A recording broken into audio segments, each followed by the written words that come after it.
कभी कभी जिंदगी में हम हारते नहीं हैं, बस खुद पर विश्वास करना छोड़ देते हैं।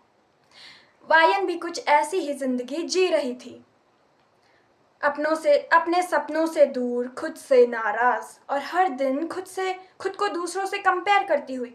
लेकिन उसे नहीं पता था कि सियोल की एक छोटी सी शाम में उसकी मुलाकात जेहोप से होने वाली है, और उस मुलाकात के बाद उसकी जिंदगी में उससे सबसे बड़े बदलाव आने वाले हैं। लेकिन सवाल ये था, क्या जेहोप उसे उसकी खोई हुई उम्मीद वापस दिला पाएंगे? चलो शुरू करते हैं। J-Hope x wine of beautiful life part 1। शाम का समय था। सियोल की सड़कों पर हल्की सी बारिश हो रही थी।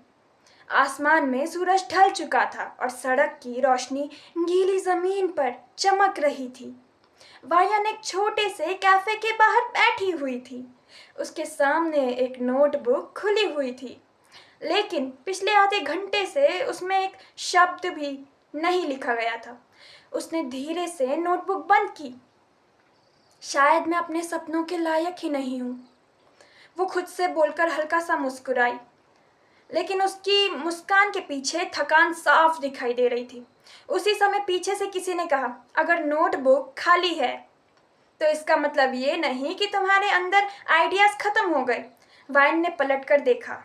जेहोप वहां खड़े थे, चेहरे पर वही ब्राइट स्माइल, लेकिन इस बार उसकी आवाज बहुत शांत थी। वाइन थोड़ा सरप्राइज्ड हुई। आप यहाँ? जेहोप हंस पड़े। मैं कभी कभी बस यूं ही घूमने निकल जाता हूँ, जेहोप ने कहा। वो सामने वाली चेयर पर बैठ गए। सेकंड दोनों चुप रहे। फिर जेहोप ने नोटबुक की तरफ देखा। क्या हुआ? वायन से पूछा। वायन ने सिर झुका लिया। कुछ नहीं। जेहोप मुस्कुराए। ये कुछ नहीं वाली आवाज यूजुअली बहुत कुछ बोल रही है। वायन पहली बार हल्का सा हंसी, लेकिन फिर उसकी आंखें नोटबुक पर टिक गई। मैं बहुत कुछ करना चाहती हूँ, लेकिन हर बार मुझे लगता है कि मैं दूसरों से पीछे रह गई हूँ। जेहोप ने ध्यान से उसकी बात सुनी। उसने तुरंत कोई बड़ा मोटिवेशनल स्पीच नहीं दिया, बस धीरे से कहा, तुम्हें दूसरों की टाइमलाइन पर अपनी जिंदगी नहीं जीनी चाहिए। वाइन ने उनकी तरफ देखा। लेकिन अगर मैं फेल हो गई तो? जेहोप ने मुस्कुरा कर कहा, तो फिर सीखोगी। अगर दोबारा फेल हुई तो दोबारा सीखोगी। वाइन हंस पड़ी। उसके पास हर सवाल का जवाब है क्या? जेहोप ने मजाक में कहा, नहीं, मैं गूगल नहीं हूँ। दोनों हंसने लगे। एक छोटे से कैफे में पहली बार वायन को लगा कि शायद उसकी जिंदगी उतनी खराब नहीं थी जितनी वो कुछ देर पहले सोच रही थी। अगले दिन वायन ने अपनी नोटबुक फिर खोली। इस बार उसने पहला वाक्य लिखा, मैं अपनी जिंदगी को दूसरों से कंपेयर करना बंद करूंगी। फिर दूसरा, मैं अपने छोटे प्रोग्रेस को भी सेलिब्रेट करूंगी। और तीसरा, मैं अपने सपने को समय दूंगी। लेकिन जिंदगी इतनी आसानी से बदलती कहाँ है। कुछ दिनों बाद वायन को अपने काम में एक बड़ी डिसअपॉइंटमेंट मिली, जिस अपॉर्चुनिटी का उसे लंबे समय से इंतजार कर रही थी वो किसी और को मिल गई। वो अपने कमरे में बैठी रही। उसने फोन उठाया। जेहोप का मैसेज था, आज स्माइल कैसी है? वायन ने रिप्लाई किया, आज नहीं हो रही। कुछ सेकंड बाद जवाब आया, तो आज मत करो, कल फिर कोशिश करोगी? वायन कुछ देर उस मैसेज को देखती रही। उसे पहली बार समझ आया कि हर दिन खुश रहना जरूरी नहीं, कभी कभी बस खुद को थोड़ा समय देना भी जरूरी होता है। कुछ दिनों बाद जेहोप ने वायन को हान रिवर के पास मिलने के लिए बुलाया। शाम का आसमान ऑरेंज और थोड़ा सा पिंक रंगों से भरा हुआ था। हवा बहुत शांत थी। जेहोप ने हाथ में 2 ड्रिंक्स लिए और एक वाइन को दे दी। आज कोई सीरियस बात नहीं, उसने कहा, आज सिर्फ वॉक। दोनों नदी के किनारे चलने लगे। थोड़ी देर बाद जेहोप ने पूछा, अगर तुम्हें किसी चीज़ का डर ना हो तो तुम क्या करना चाहोगी? वायन रुक गई। उसने बहुत देर तक कुछ सोचा। मैं अपना काम लोगों के सामने दिखाना चाहूँगी। तो फिर करो। इतना आसान नहीं है। मैंने इजी तो कहा ही नहीं। वायन मुस्कुराई। जेहोप ने आगे कहा, ब्यूटीफुल लाइफ का मतलब परफेक्ट लाइफ नहीं होता। फिर ऐसी जिंदगी जिसमें तुम्हें गिरने के बाद भी खुद को उठने का मौका देती हो। वायन चुप रही। उसकी आंखों में हल्की सी चमक थी। कुछ महीनों तक वायन ने लगातार मेहनत की। कभी उसका काम अच्छा हुआ, कभी खराब। कभी उसे लोगों की तारीफ मिली, कभी क्रिटिज्म। पहले वो हर नेगेटिव कमेंट के बाद टूट जाती थी, लेकिन अब उसने एक छोटी सी आदत बना ली थी। जब भी कोई मुश्किल आती वो अपनी नोटबुक खोलती और लिखती, आज क्या सीखा था। एक दिन उसने नोटबुक जेहोप को दिखाई। उन्होंने पेजेस पलटे और मुस्कुराए। तुम बदल गई हो वायन। वायन ने पूछा, अच्छी या बुरी? जेहोप ने कहा, स्ट्रॉन्ग। वायन ने धीरे से पूछा, आपको कभी डर नहीं लगता?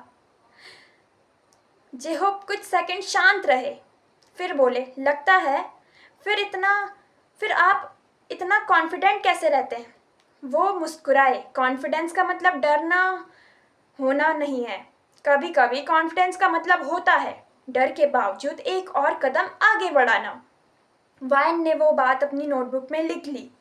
कुछ साल बाद उसी कैफे में वायन फिर बैठी थी, लेकिन इस बार उसके सामने नोटबुक खाली नहीं थी। उसमें उसके काम, उसके आइडियाज़ और उसके छोटे बड़े अचीवमेंट्स भरे हुए थे। वो विंडो से बाहर देख रही थी। तभी कैफे का डोर खुला। जेहोप अंदर आए। उसने वायन को देखा और मुस्कुराए। अरे, वही नोटबुक। वायन हंसते हुए बोली, हाँ, अब खाली नहीं रहती। जेहोप ने पूछा, और तुम?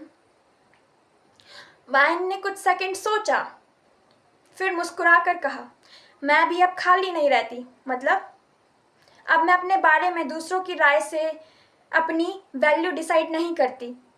जेहोप ने सिर हिलाया। अब बात बन गई वायन। दोनों हंस पड़े।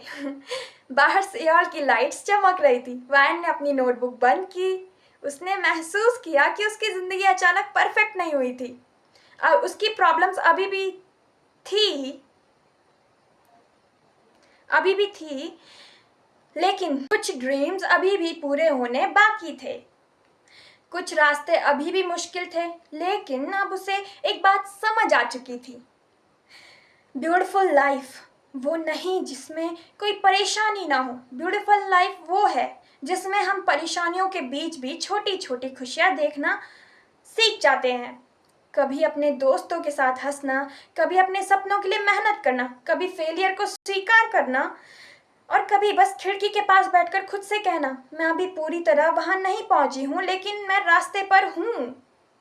जेहोप ने जाते जाते वायन से कहा, और याद रखना। वायन ने पूछा, क्या? वो मुस्कुराए। अपने सपने को प्यार करना, लेकिन खुद को उससे भी ज्यादा। वायन ने सिर हिलाया। उस रात उसने अपनी नोटबुक में आखिरी लाइन लिखी, शायद मेरी जिंदगी परफेक्ट नहीं है, लेकिन अब मुझे अपनी जिंदगी खूबसूरत लगने लगी है। और उस दिन वायन को समझ आया, कभी कभी हमारी जिंदगी बदलने के लिए कोई बड़ा मिरेकल नहीं चाहिए होता। कभी कभी एक सही समय पर कही गई छोटी सी बात ही काफी होती है। क्योंकि जिंदगी का सबसे खूबसूरत हिस्सा शायद मंजिल नहीं, बल्कि वो सफर होता है जिसमें हम धीरे धीरे खुद को पहचानना सीखते हैं। The end. और लव यू जेहोप, बोराहे, लव यू बीटीएस आर्मी। ये स्पीचेस में, मतलब ये स्टोरीज में इसलिए बनाती हूँ ताकि तुम लोगों को थोड़ा मोटिवेट मिले। तुम लोग जब भी थोड़ा वैसा फील करो तो तुम ये आके सुन लिया करो, ताकि तुम्हें जेहोप की बातें याद आए। ये मेरी इमेजिनेशन स्टोरी है, बट अगर बीटीएस तुम्हें बीटीएस ऐसे वो करते तो ऐसे ही तुम्हें चीयर करते। सही में मैं बता रही हूँ। Okay, bye bye.